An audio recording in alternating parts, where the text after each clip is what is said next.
بزرگان دین، سامعین اکرام، حاضرین اکرام،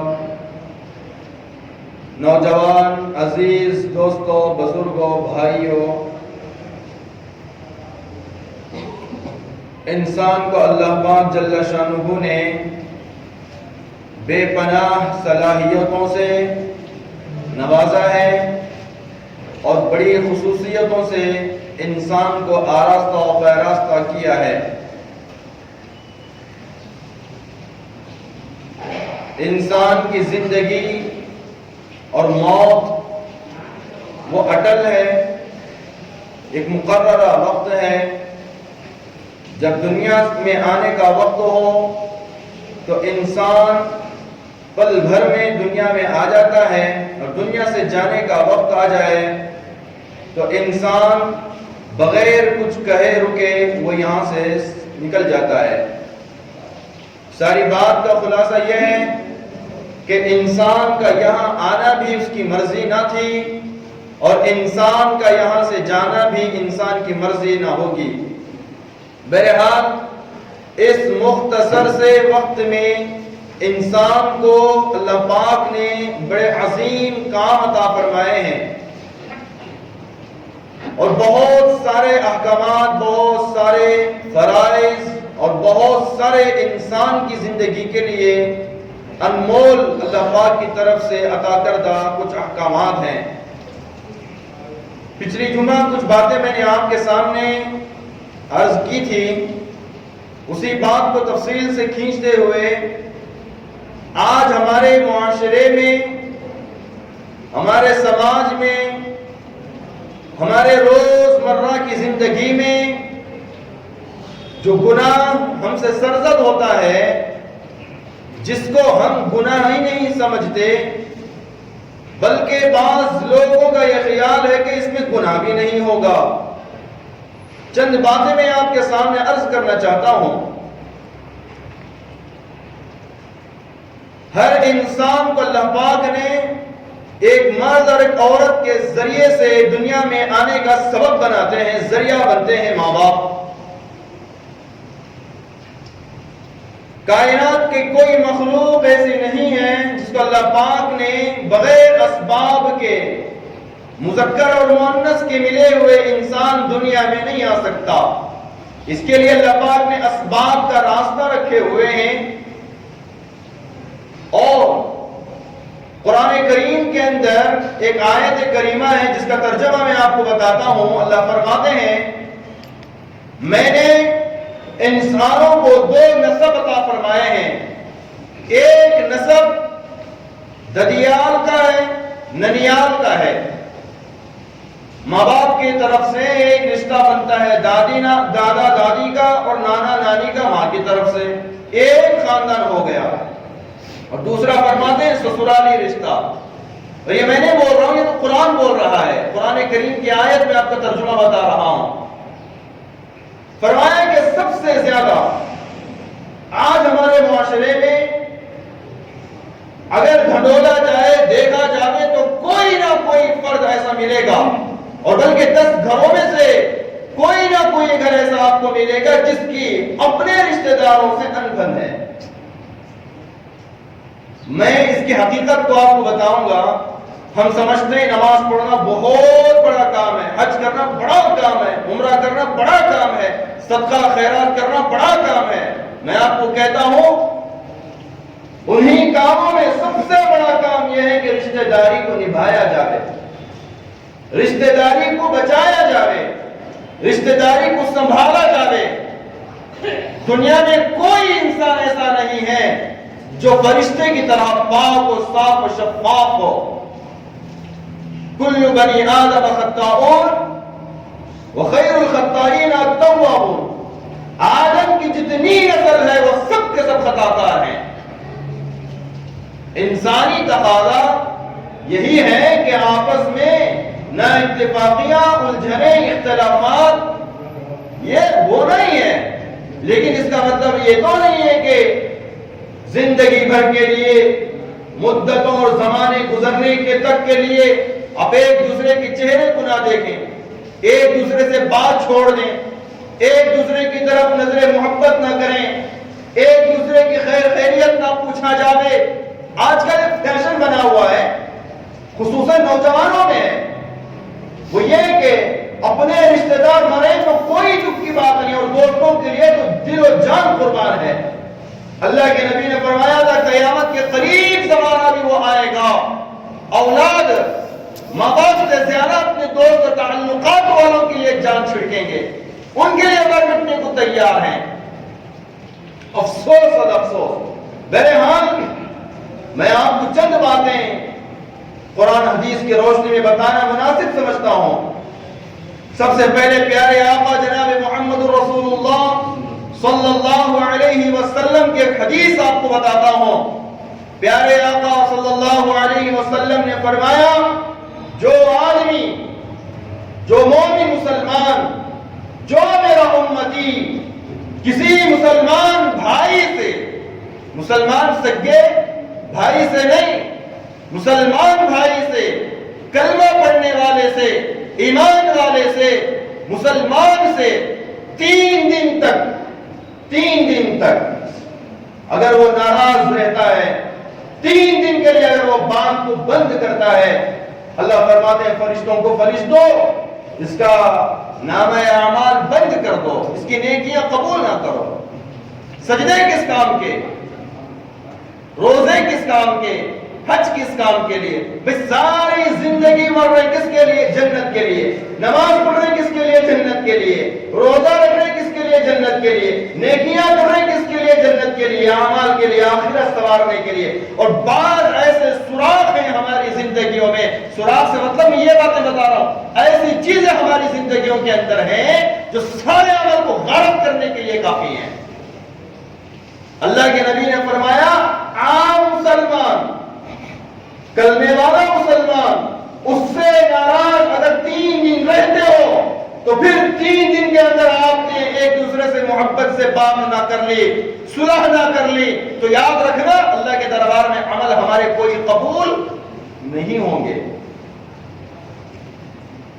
حج کرنے والے بہت ہیں, عمرہ کرنے والے بہت ہیں, ماشاءاللہ اسے دیندار گھرانے بھی ہیں جنہیں دیکھ کر لوگ عبرت لیتے ہیں, مگر معاشرے میں, خاندانوں میں, سوسائٹیز کے اندر ایسے آپس میں اندر بنی ہوئی ہے اور گناہ نہیں سمجھ رہے. اور بعض احباب جو ہے اس میں فخر بھی کرتے ہیں, ایسا ضدی آدمی ہو بھائی کہ میرے بھائی کو بات کروں 25 سال ہو گئے, 20 سال ہو گئے, 2 سال سے نہیں بولے تو نہیں صاحب میں ختم رکھو دیکھیں. یہ کمال کی بات ہے, تو شرم اور غیرت کی بات ہے. اللہ کے نبی صلی اللہ علیہ وسلم نے فرمایا ایک مرتبہ حضرت علی رضی اللہ عنہ اور ایک حضرت فاطمہ رضی اللہ تعالی عنہ, دونوں کے درمیان کچھ انبن ہو گئی. میاں بیوی ہیں, ظاہر سی بات ہے کچھ انبن ہو گئی. حضرت علی ناراض ہوئے اور مسجد چلے گئے. اللہ کے نبی حضرت فاطمہ بیٹی کے گھر گئے, پوچھا بیٹا ابھی کہاں ہے؟ کہا ابا جان کسی بات میں انبن ہو گئی تھی, وہ ناراض ہو گئے, وہ مسجد چلے گئے ہوئے. اللہ کے نبی نے ایک لمحے کے لیے بھی گھر پر نہیں بیٹھا, فوراً گھر سے نکلے. حضرت علی جہاں تھے مسجد نبوی میں وہاں پہنچے اور حضرت علی خالی زمین پر سوئے ہوئے تھے. اللہ کے نبی نے اپنے رومال سے, ایک حدیث کے مطابق اور ایک روایت کے مطابق, اللہ کے نبی نے ہاتھ سے حضرت علی کو جگایا اور کہا یا ابا تراب. ان کا لقب پڑ گیا, مٹی پر سوئے تھے. حضرت علی نے جاگا اور کہا اللہ کے نبی آپ کیوں یہاں, کس لیے؟ کہا علی آؤ میرے ساتھ. اور گھر پکڑے, گھر لے کر گئے اور بیٹی کو شوہر کے سامنے نصیحت کی, اے میری لخت جگر, نور نظر, میری بچی تیرا باپ کون ہے؟ 2 جہاں کا سردار, سارے نبیوں کا نبی, اور جس کے سب کی کائنات بنی, اس کی بیٹی, پیارے آقا صلی اللہ علیہ وسلم کی بیٹی لخت جگر صاحبزادی حضرت فاطمہ کو شوہر کے سامنے نصیحت دے رہے, بیٹی علی کی ناراضگی میں اگر تیری موت ہو جاتی تو سیدھا جہنم میں جاتی. میاں بیوی کا تعلقات دیکھو ٹوٹے ہوئے, وقت کے پنج گانا نمازی, سجدے مار رہے خیال فائدے کو نہیں, ایسے جھولی میں نیکیاں ڈال رہے جسے نیچے پھٹا ہوا ہے. اللہ کے نبی نے کیا فرمایا, 3 دن سے زیادہ اگر کسی مومن مسلمان سے بولنا بند کر دو گے تو پھر اس کے اعمال اللہ کے دربار میں نہیں پہنچیں گے, قابل قبول نہیں ہوں گے, رد کر دیے جائیں گے, پھینک دیے جائیں گے, منہ پر مار دیے جائیں گے، ان عمل کا کوئی فائدہ نہیں ہے۔ حضرت ابو ہریرہ رضی اللہ عنہ کا ہر جمعرات صحابہ کے درمیان میں بیان ہوا کرتا تھا۔ حضرت ابو ہریرہ رضی اللہ عنہ کا ہر جمعرات کو صحابہ کو جمع فرماتے تھے اور بیان کرتے تھے۔ ایک مرتبہ حضرت ابو ہریرہ رضی اللہ تعالی عنہ نے کہا، بھائی اتنی بڑی مجلس میں اگر کوئی ایسا شخص بیٹھا ہو جو رشتہ داری کو توڑ رکھا ہو، بس سمجھ میں آئی؟ اگر اس مجلس کے اندر کوئی ایسا فرد، کوئی ایسا انسان بیٹھا ہو جس نے رشتہ داری میں کسی سے منہ پھلایا ہوا ہو، منہ بھگایا ہوا ہو، وہ خدا کے لیے اٹھ جائے اور نکل جائیں۔ صحابہ کو پریشانی ہوئی، حیرت ہوئی۔ کچھ صحابہ نے پوچھا، ابو ہریرہ کیا پر ٹھکانے پہ کیا کہہ رہے ہو؟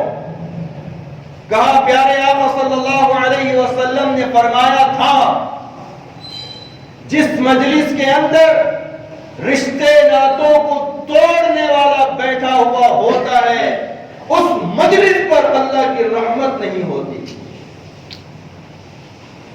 ہزاروں کے کمارے حضرت، لاکھوں کے کمارے حضرت، اللہ جس کا سب بھی ہے، سکون نہیں، بے چینی، بے قراری، راتوں کی نیند نہیں، ٹینشن، پریشانیاں، الجھن سب ہوں گی نا۔ ہم ایک دوسرے سے منہ بھگائے ہوئے، رشتے ناطے توڑے ہوئے، اللہ کی رحمت آئے گی کہ اللہ کی زحمت آئے گی، وہاں پر اللہ کا عذاب آئے گا۔ اور اللہ کا عذاب کیسے آتا ہے؟ انسانوں کے قرار کو چھین لیا جاتا ہے۔ اللہ تعالیٰ نوالہ نہیں چھینیں گے آپ سے دولت نہیں چھینیں گے، اللہ سجدوں کی توفیق چھینیں گے۔ جب اللہ کی رحمت نہیں ہوگی گھروں پر تو آپس میں لڑائیاں ہوں گی، ہزار کما کر بھی پریشان ہوں گے، مخبئی کے بستر پر سو کر بھی بے قراری کی نیند اٹھیں گے۔ آرام اور دل کو سکون اگر پانا چاہتے ہیں تو رشتے ناتوں کو درست فرمائیے۔ میں نے پچھلے جمعہ آپ کے سامنے 2-3 روایتیں بیان فرمائی۔ ایک نمازی ساری زندگی نماز پڑھتا رہا، ایسا مطلب یہ نہیں حضرت رشتہ داری کو سنبھال لے، نماز کو ٹاٹا بولتا رہے گے، کیونکہ آج کل سائنس زیادہ ترقی کر گئی نا ہمارے سروں کے اندر۔ ادھر کا پلہ جھکا تو ادھر کا پلہ اٹھ رہا ہے، ادھر کا پلہ اٹھا ادھر کا پلہ جھک رہا ہے۔ آج کل شریعت کو اپنی مرضی کے مطابق چلا رہے ہیں۔ حضرت کیا تو ایڈجسٹمنٹنگ کا مسئلہ ہو تو پرسنگ صاحب فون کریں، کتا گر گیا حضرت پانی کے بوری میں، کیا مسئلہ کرنا، کیا کرنا؟ کیا کرنے کا؟ کتا گرا ہے، مر گیا ہے تو سارا پانی نکالنا پڑے گا۔ اور صاحب بول رہے ہیں اتنی لمبی اونچی گدی بوڑی ہے، کیوں نکالنا؟ اب مسئلہ میں ان کے حساب سے بیان کرنا۔ اس سے میں بولے کام کرو، نکالنے کی ضرورت نہیں، کتا نکال کو پانی پی لو گیا، کیا بولوں؟ شریعت بیان کرے تو نہیں صاحب ہونا فٹ نہیں ہو رہا دماغ میں، ذرا ہمارے حساب سے بولو نا، کیا تو بھی ہمارا بھی کچھ رہا ہے نا اس کے اندر۔ کیا بھی اس کا تو ڈائریکٹر فتویٰ بولے تو پھر کیوں عمل کرنے ہوتا؟ ہر جگہ پر گھسنے کی بات، شریعت کا ایک مسئلہ بولنے کو ریڈی نہیں، اس سے پہلے ہمارا کیا ہے، آزو بازو چانس کیا ہے، موقع کیا ہے، لحاظ کیا ہے، نکال لینا ہے۔ مطلب کی بات نکالو، شریعت کو پھینک دو، شریعت کو چھوڑ دو، قرآن حدیث کو چھوڑ دو۔ نہیں میرے عزیز بزرگان دین، نماز کے بغیر فرمایا جیسے انسان کے بدن کے اندر روح کی ضرورت ہے، ویسے اسلامی زندگی جینے کے لیے نماز کی ضرورت ہے۔ نماز انسان کے بدن میں سر کا مقام ہے، صحیح نکل جائے تو بدن مکمل نہیں کہا جاتا، ویسے نماز ہی چھوٹ جائے تو پھر اسلام مکمل نہیں کہا جاتا۔ یہ الگ چیز ہے، مگر عمل کا جو دائرہ ہے جس کو ہم چھوٹا سمجھتے ہیں، کوئی اللہ ماشاءاللہ سب کی بات نہیں کرتا ہوں میں، لیکن اکثریت 90%، 80% آج مسلمانوں کا طبقہ کسی نہ کسی سے ایک دوسرے سے منہ پھلایا ہوا ہے۔ ماں باپ کو اللہ پاک نے بڑا مقام عطا فرمایا ہے، بڑا رتبہ عطا فرمایا ہے۔ میرے حال واقعہ سن لیں، حضرت ابو ہریرہ رضی اللہ عنہ نے بیان کیا، ایک صحابی کھڑے، وہ سیدھے اپنی مجلس سے اٹھے اور خالہ کے پاس گئے۔ خالہ نے دیکھا کہ میرا بھانجا بڑے زمانے بعد آ رہا ہے۔ خالہ کا دل پھول گیا۔ خالہ نے کہا میرے بھانجے کیا حال ہے، کیا چال ہے؟ بڑے زمانے بعد آ رہے اپنے خالہ سے ملنے کے لیے، مجھ سے تو 2 سال سے ناراض رہا، میری شکل تک دیکھنے کو گوارا نہیں کرتا تھا، میرے گھر سے گزرتا تھا سلام تک نہیں کیا کرتا تھا، آج کس بات نے تجھے میرے گھر پر آنے پر مجبور کر دیا؟ بھانجے نے کہا اے خالہ جان، میں نے ابو ہریرہ سے پیارے آقا صلی اللہ علیہ وسلم کی روایت سنی ہے۔ ابو ہریرہ یہ کہتے ہیں کہ کہ پیارے آقا نے کہا جس مجلس کے اندر رشتے ناطے توڑنے والا ہوتا ہے، رشتے ناطوں کو توڑنے والا ہوتا ہے، اس مجلس کے اندر اللہ کی رحمت نہیں برستی۔ بہرحال عزیز بزرگان دین، آج کل تو معاشرے کے اندر ماں باپ اولاد سے بیزار ہیں اور اولاد ماں باپ سے بیزار ہیں۔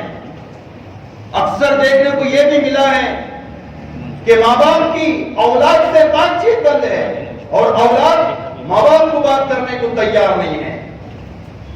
معاشرے میں 8 دن ہو گئے حضرت میرے بچے کو بات کر کو، کیوں بھائی کیا کہ فون کے بارے میں ذرا ہٹایا سو اس دن سے باتش نہیں کرا، میرے ساتھ دستر پر بیٹھ کو کھانا کھا رہا نہیں، جو کے سامنے بول دیے چند باتیں، باپ نے اب ایسا ہنگامہ کر دیا کہ بیوی کو لے الگ ہو گئے، باپ باپ چھوڑ کے ڈاڑا نکل گئے، ضرورت ہی نہیں ہے ایسے۔ بھائی دیکھو دنیا میں جتنے قطب ہیں، ابدال ہیں، غوث ہیں، ان کو اللہ پاک نے ایسا رتبہ عطا فرمایا ہے، وہ ہاتھ اٹھاتے ہیں تو ان کے ہاتھ چھوڑنے سے پہلے اللہ ان کی دعاؤں کو قبول کر لیتے ہیں۔ حضرت حسن بصری کے بارے میں نے پڑھا، حضرت حسن بصری اپنا جانماز اٹھاتے اور پانی پر بچھا کر نماز ادا کر لیا کرتے تھے۔ ادھر دعا مانگی ادھر کھانا حاضر ہو گیا، ادھر دعا مانگی ادھر مرا ہوا خچر زندہ ہو گیا، ادھر دعا مانگی ادھر آنکھوں کی بینائی لوٹ آ گئی، ہاتھ چھوڑنے سے پہلے آنکھوں کی بینائی آ گئی۔ اتنے بڑے مقام، اتنے رتبے والے، اتنی عظمت والے اولیاء کرام، قطب و ابدال، غوث، علماء، ادبا، مفسرین، محدثین، اتنے بڑے رتبے والے اگر ساری دنیا کی جمع کیا جائے تو ایک صحابی کے پیر پر لگی دھول کی بھی حیثیت نہیں ہے۔ ایک صحابی کا وہ مقام، وہ مرتبہ، اور قرآن کی کئی آیتوں کے اندر اللہ پاک نے صحابہ کی تعریف فرمائی۔ بلکہ میں آپ کو ایک حدیث بتاتا ہوں، جب اللہ کے نبی صلی اللہ علیہ وسلم کو دنیا میں آنے کا نظام بجانا تھا تو اللہ پاک نے آدم کی ساری نسل کو اپنے سامنے کھڑا کیا، اس میں سے دیکھا کہ سب سے بہترین دل کس کے ہیں، اس میں صحابہ کے دل، ساری امت کے اندر قیامت تک آنے والے انسانوں میں سب سے بہترین اگر کسی کے دل تھے تو وہ صحابہ کے تھے، اور صحابہ کو خالص نبی کے لیے، نبی کی صحبت کے لیے چن کر اللہ کے نبی کی صحبت میں صحابہ کو بھیجا گیا۔ وہ مقام والے صحابہ، ایک صحابی کا نام آپ نے سنا ہے، حضرت علقمہ رضی اللہ عنہ۔ حضرت علقمہ رضی اللہ عنہ اسلام لانے کے بعد میں، آپ یہ بات غور سے بڑے دل و دماغ سے سن لیں، اسلام لانے کے بعد سے حضرت علقمہ نے پوری زندگی میں موت کے آخری پل تک، آخری سانس تک اپنی زبان سے ایک جھوٹ نہیں نکالا ساری زندگی میں۔ اور جب سے اسلام لائے اس زمانے سے لے کر موت کے آخری وقت تک کبھی کسی غیر محرم عورت کی طرف بھول کر بھی نظر نہیں اٹھی، اور ساری زندگی کے اندر حضرت علقمہ نے کبھی رات کی تہجد نہیں چھوٹی۔ وہ علقمہ تہجد نہیں چھوٹی تو فرض چھوٹے گا، سنت چھوٹے گی۔ وہ علقمہ رضی اللہ عنہ کا جب آخری وقت آیا، جان کنی کا وقت تھا، دنیا سے جانے کا وقت تھا، صحابہ جمع ہوئے، حضرت علقمہ سے کہا جا رہا ہے، میت کے قریب ہو کر کیا پڑھتے ہیں؟ لا الہ الا اللہ محمد رسول اللہ پڑھتے ہیں تاکہ وہ سنے اور زبان سے نکل جاوے۔ ادھر علقمہ کے پاس بھی وہی کچھ ہوا، صحابہ جمع، صحابہ نے کلمے کی تلقین کی، تاکید کی اور پڑھا، لیکن علقمہ جن کی زبان میں کبھی جھوٹ نہیں، وہ علقمہ کبھی کسی غیر محرم عورت کی طرف نظر نہ اٹھی، وہ علقمہ جس نے کبھی بھول سے بھی کسی کو دھوکہ نہ دیا، وہ علقمہ جس نے کبھی بھول سے بھی ایک نماز نہ چھوڑی، وہ علقمہ کو زبان سے کلمہ نہیں نکل رہا ہے۔ کون علقمہ؟ اللہ اکبر کبیرہ، اتنے بڑے صحابی رسول کے زبان پر کلمہ جاری نہیں ہو رہا ہے۔ صحابہ حیرت میں پڑ گئے، پریشان ہو گئے۔ اللہ کے نبی کے پاس خبر پہنچی، اللہ کے نبی آئے اور پوچھا، ماں باپ میں سے علقمہ کے کون زندہ ہیں؟ کہا کہ ماں زندہ ہے، ماں کو بلایا جاوے، ماں آ گئی، ماں سے کہا گیا اے مائی کیا علقمہ سے اب خوش ہیں؟ ماں نے کہا نہیں میں خوش نہیں ہوں۔ کس بات کی ناراضگی ہے؟ کہا علقمہ میری ہر بات مانتا ہے، ہر بات سنتا ہے، میری نافرمانی نہیں کرتا ہے، مگر ایک بات سے مجھے دل دکھا ہے، وہ بات یہ ہے جو کام کا حکم میں اسے دیتی ہوں میرے حکم سے پہلے اپنی بیوی کی بات سن لیتا ہے۔ اللہ کے نبی نے کہا علقمہ کی ماں زبان سے کلمہ نہیں نکل رہا علقمہ کے، معاف کر دو تاکہ زبان سے کلمہ نکل جاوے۔ ماں نے کہا میں بڑی ناراض ہوں، مجھے دل کی تکلیف ہے، میں نہیں معاف کروں گی۔ اللہ کے نبی نے صحابہ کو اعلان کیا تاکہ ماں کا دل رحم کھائے، اور صحابہ کو کہا کہ لکڑیاں جمع کرو اور علقمہ کو آگ میں ڈال دیں گے۔ ماں کی چیخیں نکل گئی۔ ماں نے کہا اللہ کے نبی یہ کیا کر رہے ہیں؟ کہا یہ تو دنیا کی آگ ہے، اس میں جل جائے گا تو مر جائے گا، یہاں کو مسئلہ ختم ہو جائے گا، مگر آخرت میں اے مائی تو نے اپنے بیٹے کو معاف نہ کیا تو پھر آخرت کی آگ سے بچ نہ پائے گا۔ کون علقمہ؟ اللہ اکبر، صحابی رسول۔ رشتے ناطے اتنے ضروری ہیں، اتنے امپورٹنٹ ہیں۔ میں نے آپ سے کہا اپنی مرضی سے نہ تو میں رشتے بنایا ہوں نہ تو آپ رشتے بنائے ہیں، رشتے یہ اللہ کی طرف سے طے ہیں۔ ماں باپ اولاد کے لیے طے ہیں، اولاد کے رشتے ماں باپ کے لیے طے ہیں، اور خاندان جو ہمارا بنا ہے، جو کٹنبہ ہمارا بنا ہے، جو قبیلہ ہمارا بنا ہے، صاحب وہ قبیلہ ہم نے ڈیسائیڈ نہیں کیا، وہ خاندان ہم نے ڈیسائیڈ نہیں کیا، یہ اللہ کی طرف سے عطا کردہ نعمت ہے، یہ اللہ کی طرف سے دیا گیا تحفہ ہے۔ اگر اس کی ناشکری کرو گے تو پھر آخرت میں پکڑے جاؤ گے۔ حضرت حسن رضی اللہ عنہ، حضرت علی رضی اللہ عنہ کے بیٹے حضرت حسن رضی اللہ عنہ، حضرت فاطمہ رضی اللہ تعالی عنہا کے بعد میں حضرت علی کی شادیاں اور بھی ہوئی ہیں، حضرت علی کی نکاح اور بھی ہوئے ہیں۔ بہرحال حضرت علی کی دوسری جو بیوی تھیں ان کے بیٹے تھے، غالباً ان کا نام مجھے آخری لفظ یاد ہے حنفی بول کر، ان کا شروع کا نام میرے ذہن میں نہیں ہے۔ ان کی اور حضرت حسن کی کچھ انبن ہو گئی۔ کس کی؟ حضرت فاطمہ کے لختے جگر حضرت حسن، حضرت علی کے بیٹے حضرت حسن، ان کی کس سے؟ اور ایک امی کے جو بیٹے ہیں ان کے درمیان میں، بھائی بھائی کے درمیان میں کیا ہو گئی؟ کچھ انبن ہو گئی، نا اتفاقی ہو گئی، اور وہ بہت دور تھے۔ وہاں سے انہوں نے اپنے بھائی کو خط لکھا، خط کے اندر یہ تھا اے میرے بھائی میں مانتا ہوں غلطی میری ہے۔ کیا لکھ رہے ہیں؟ اے میرے بھائی میں مانتا ہوں غلطی میری ہے، میری ماں آپ کی ماں سے بہتر نہیں ہو سکتی۔ اے میرے بھائی میں مانتا ہوں آپ میرے بھائی ہیں، لیکن خدا کی قسم میں آپ سے افضل نہیں ہو سکتا۔ اگر معافی مانگنے کے لیے میں آ جاؤں گا تو یاد رکھنا میں تم سے افضل ہو جاؤں گا۔ بس اتنا ہی تھا، لفافے میں کیا تھا؟ خط میں اتنا ہی مضمون تھا، میری ماں سے افضل آپ کی ماں اور مجھ سے افضل آپ ہیں، اگر میں معافی مانگنے آ جاؤں گا تو یاد رکھنا میں افضل ہو جاؤں گا۔ اتنا سننا تھا۔ حضرت حسن نے نہ سر پر ٹوپی دی نہ پیر میں چپل تھے، وہیں سے سفر طے کیا اور اپنے بھائی کو جا کر جو چھوٹا بھائی تھا سینے سے لگا لیا۔ عزیز بزرگان دین، جن کا ٹارگٹ آخرت ہوتی ہے نا، جو آخرت کے لیے جیتے ہیں نا، وہ ان چھوٹی موٹی باتوں کی کوئی پرواہ نہیں کرتے، اور جن کا مقصد یہ ہوتا ہے کہ دنیا، وہ اپنی ناک جھکنے سے بڑے عار میں آ جاتے ہیں، شرمندگی سمجھتے ہیں۔ جو آدمی نیچے جھکتا ہے وہ نیچے نہیں جھکتا۔ من تواضع للہ رفعہ اللہ، جو اللہ کے لیے تواضع اختیار کرتا ہے، جو اللہ کے لیے جھک جاتا ہے، جو اللہ کے لیے درگزر کر جاتا ہے، جو اللہ کے لیے چھوٹا بن جاتا ہے، رفعہ اللہ، اللہ اس کو عزت دے کر اٹھاتے ہیں۔ اور فرمایا جو آدمی من تکبر وضعہ اللہ، اور جو تکبر کرتا ہے نا وہ تکبر زیادہ دن نہیں چلے گا۔ کس کا تکبر بھائی؟ مال کا تکبر، حسن کا تکبر، عمارتوں کا تکبر، گاڑی بنگلے کا تکبر، طاقت کا تکبر، نشے کا تکبر۔ کس معاملے کا تکبر کرو گے؟ جب انسان مرتا ہے نا اس کی بے بسی یہ کہتی ہے وہ لوگوں، وہ زندہ انسانوں، کس معاملے پر تکبر کر رہے ہو؟ میں جا رہا ہوں، میرا ہاتھ میں اتنی طاقت نہیں کہ میں اٹھ کھڑا ہو جاؤں، دولت کس کام کی؟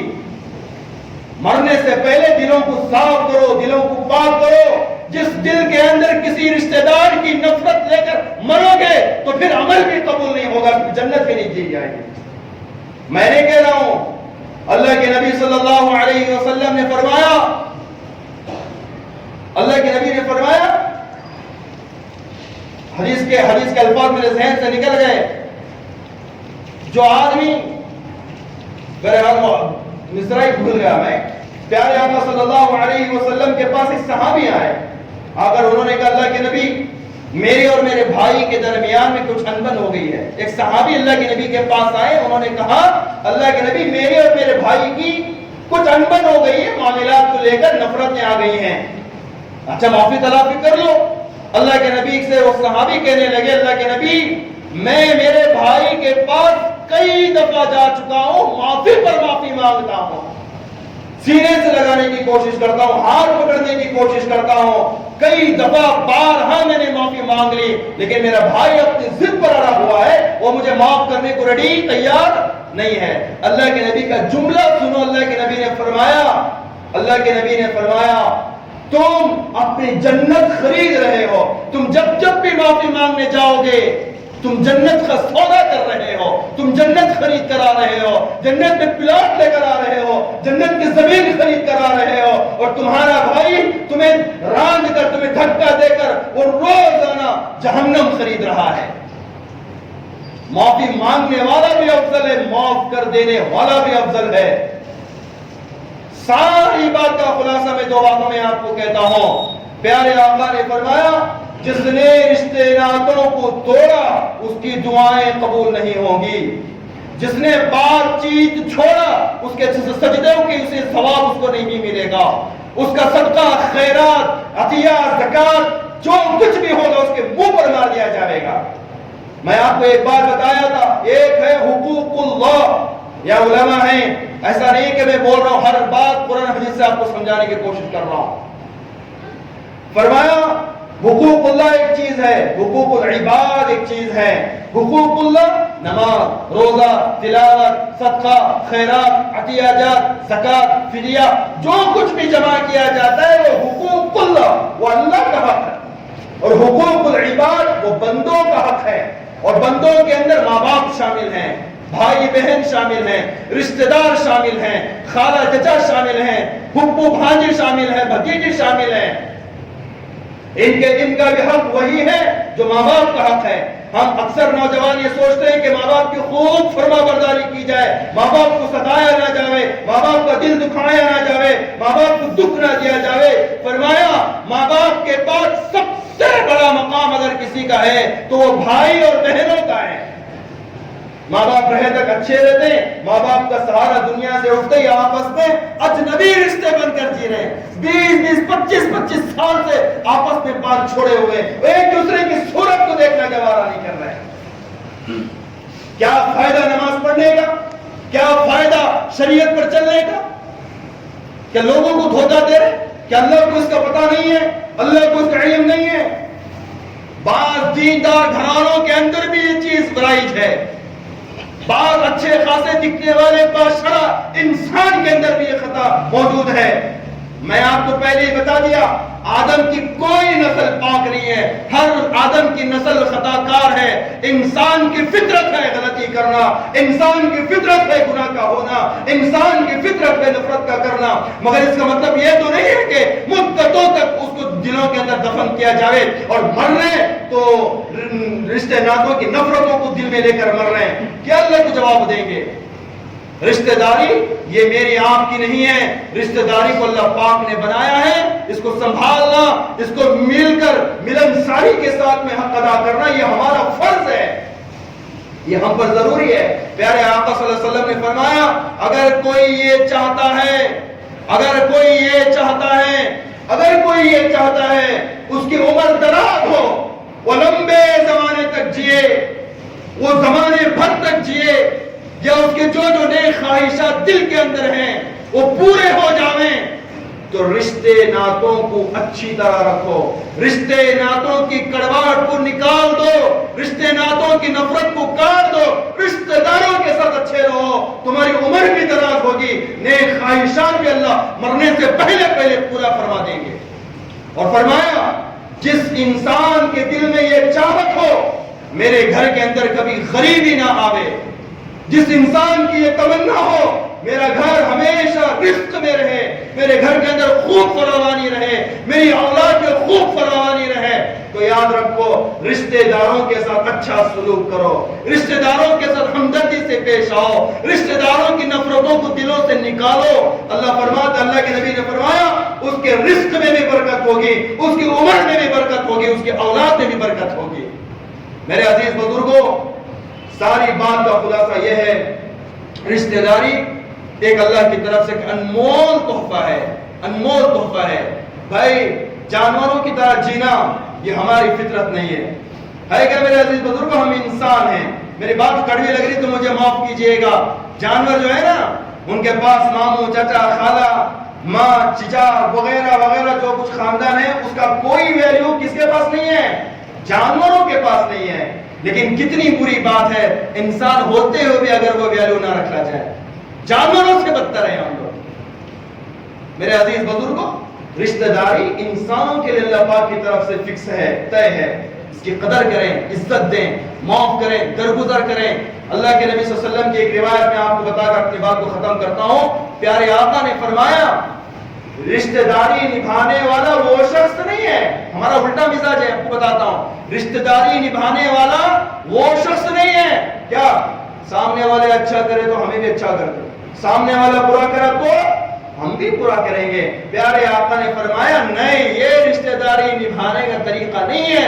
پیارے آقا نے بتایا، امت کو سمجھایا، رشتہ داری نبھانے کا طریقہ یہ ہے کہ سامنے والا ٹوٹے تو مل جاؤ، سامنے والا تھکارے تو لگ جاؤ، سامنے والا دھکا دے تو گلے سے لگ جاؤ، سینے سے لگا لو۔ یہ رشتہ دار ٹیسٹ کیا بھائی، سامنے والا برا کرا انہیں اینٹ پر ہتھوڑا مار دیا، کیا فائدہ؟ عزیز بزرگان دین، رشتہ داری وہ نہیں ہے سامنے والے کی تکلیف آ رہی تو درگزر کرو۔ میں نے آپ کو بتایا نا کہ ایک صحابی گئے، پوچھا اے میرے صحابی تم روزانہ جنت خرید رہے ہو، رشتہ داروں کو ایڈجسٹ کر کے، معاف کر کے، درگزر کر کے، تم کیا کر رہے ہو؟ جنت خرید رہے ہو، جنت میں پلاٹ لے رہے ہو، جگہ بن رہی ہے تمہاری، وہ جو تمہیں معاف نہیں کر رہا ہے، جو تمہیں دھکا دے رہا ہے، وہ روزانہ جہنم خرید رہا ہے۔ اور 3 دن سے زیادہ اگر بات چیت بند کرو گے تو پھر کوئی عمل، کوئی دعا تمہارا قبول اللہ کے دربار میں نہیں ہوگا۔ یہ پیارے آقا کی 2 روایتیں آپ کے سامنے بتائی۔ اللہ تعالیٰ سے دعا کرتا ہوں رشتہ ناتوں کی قدر عطا فرمائے، آپس میں الجھنیں نہ اتفاقیاں ہیں اللہ اس کو دور فرما کر محبتوں سے مودتوں سے جینے کی توفیق عطا فرمائے۔ آمین۔ وآخر دعوانا ان الحمد للہ رب العالمین۔